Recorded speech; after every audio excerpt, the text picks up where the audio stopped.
IBN 7 हौसला है। उत्तर प्रदेश सरकार के 1000 करोड़ के इंजीनियर यादव सिंह पर इनकम टैक्स का शिकंजा कसता जा रहा है, लेकिन अब तक इस मामले में न तो नोएडा अथॉरिटी ने और न ही अखिलेश सरकार ने कोई बड़ा कदम उठाया है।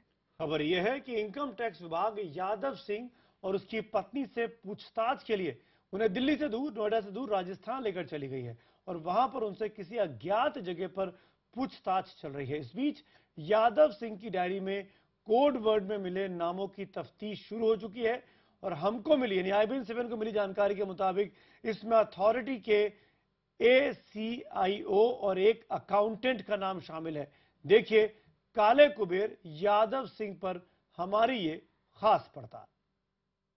आखिर क्या कारण है कि यादव को संरक्षण दिया गया है, अभी तक बर्खास्त क्यों नहीं किया, मतलब सस्पेंड क्यों नहीं किया गया? आपके ही सरकार में उसे सस्पेंड किया गया था और आपके ही सरकार में प्रमोट करके आगे। तुम ये बताओ, राहुल की शादी में आए हो मिठाई खाने, क्या शादी खराब करने आए हो? 1000 करोड़ के इंजीनियर यादव सिंह पर सवाल पूछे जाने पर सूबे के मुखिया अखिलेश यादव ने मिठाई खाने की सलाह दी और जब हमने नोएडा अथॉरिटी से सवाल पूछा तो जवाब में हमें धक्के मिले।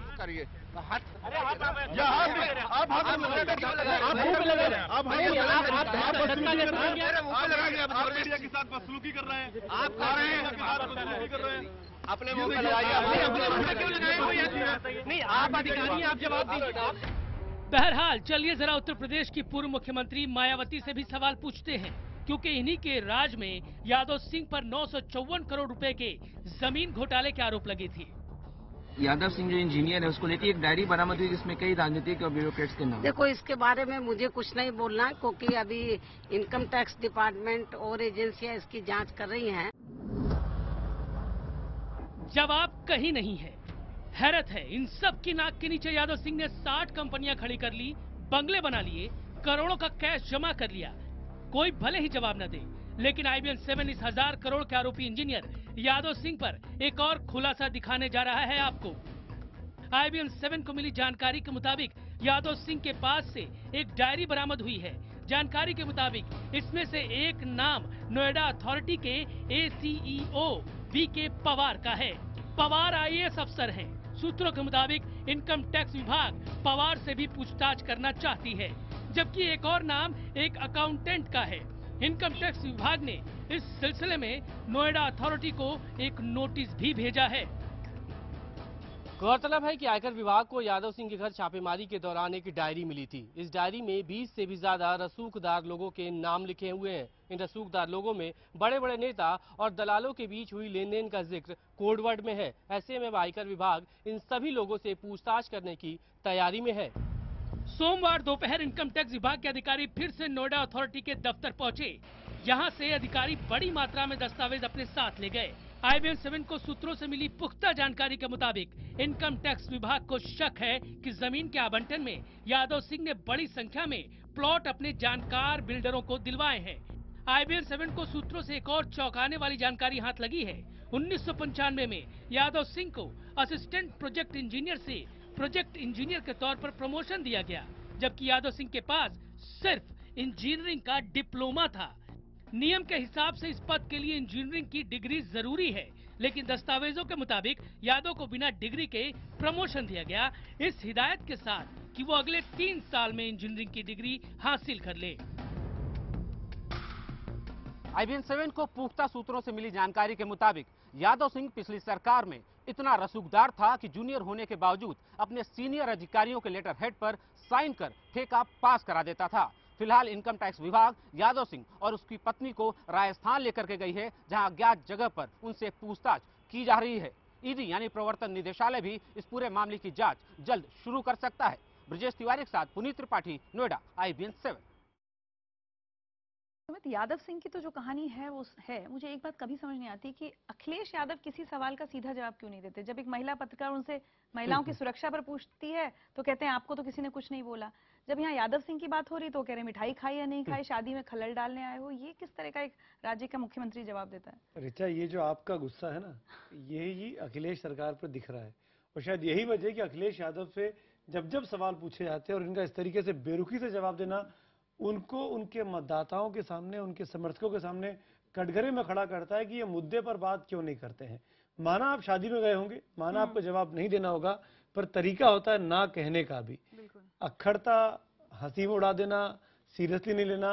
1000 करोड़ का एक अधिकारी पकड़ा जाता है और मुख्यमंत्री को इसमें इश्यू नजर नहीं आता है। IBN 7 को यादव सिंह के मामले में कई और चौंकाने वाली जानकारियां भी हाथ लगी हैं। हमारी पड़ताल में एक और खुलासा हुआ है।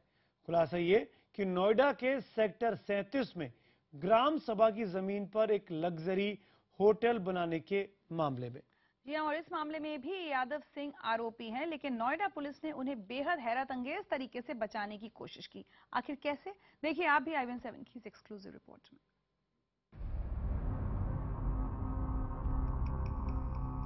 कैसे गायब किया गया एक बड़े घोटाले के FIR से यादव सिंह का नाम। देखिए एक और खुलासा। नोएडा के सेक्टर 27 में बना ये गोल्फ लिंक होटल 2 साल पहले इस आलीशान होटल से जुड़े एक खुलासे ने हड़कंप मचा दिया था। आरोप लगे थे कि यह आलीशान होटल बिना किसी अनुमति के ग्राम सभा की जमीन पर तैयार किया गया है।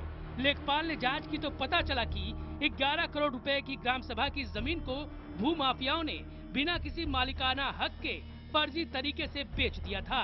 भूमाफिया से यह जमीन खरीदकर एक शख्स ने इस जमीन को किसी और को बेच दिया और इस तरह से कई बार ये जमीन खरीदी और बेची गई।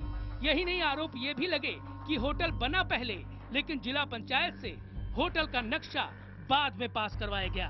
आरोप ये भी लगे कि इस होटल को बनवाने में 1000 करोड़ के इंजीनियर यादव सिंह की भी बड़ी भूमिका थी और होटल के मालिकों में उनके एक रिश्तेदार भी हैं। हालांकि यादव सिंह ने इस साल नोएडा, ग्रेटर नोएडा और यमुना एक्सप्रेसवे के इंजीनियरिंग चीफ बनते ही ये सील खुलवा दिया। आप कहते हैं होटल बने हैं तो बहुत से नो ऑब्जेक्शन सर्टिफिकेट लिए होंगे, फायर का लिया होगा, एनवायरनमेंट का लिया होगा, तो इसका मतलब है मालकाना हक उस पे बनाया होगा, उसके लिए फोर्जरी करी होगी। अगर फोर्जरी करी हुई है तो उसके लिए 420, 460, 471 IPC के तहत एक और मुकदमा हो सकता है। नोएडा अथॉरिटी ने जून 2012 में मुकदमा दर्ज कराकर इस गोल्फ लिंक होटल को सील कर दिया। सुनकर हैरान रह जाएंगे।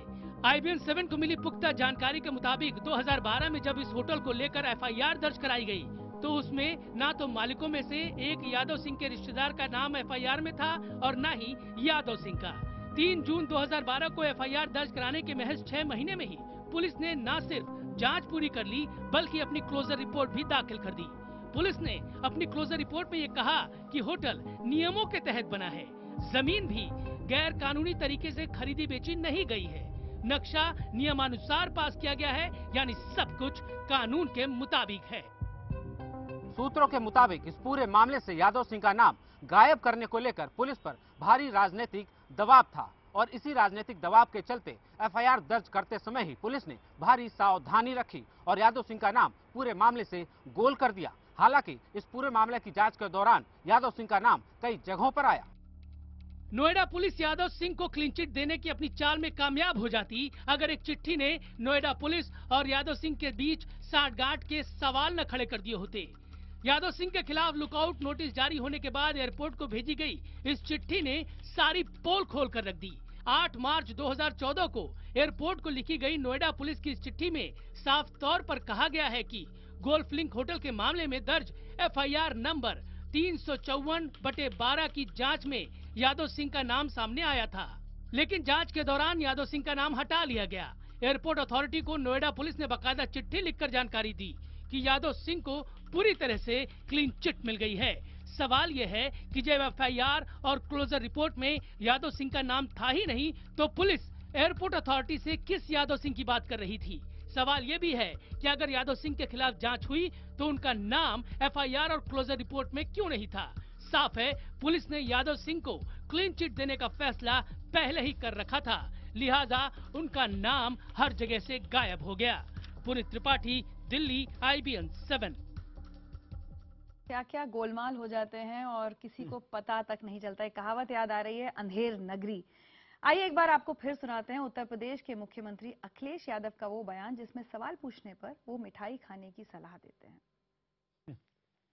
आखिर क्या कारण है कि यादव को संरक्षण दिया गया है, अभी तक बर्खास्त क्यों नहीं किया, मतलब सस्पेंड क्यों नहीं किया गया? आपके ही सरकार में उसे सस्पेंड किया गया था और आपके ही सरकार में प्रमोट करके अगेन। तुम ये बताओ, राहुल की शादी में आए हो मिठाई खाने, क्या शादी खराब करने आए हो?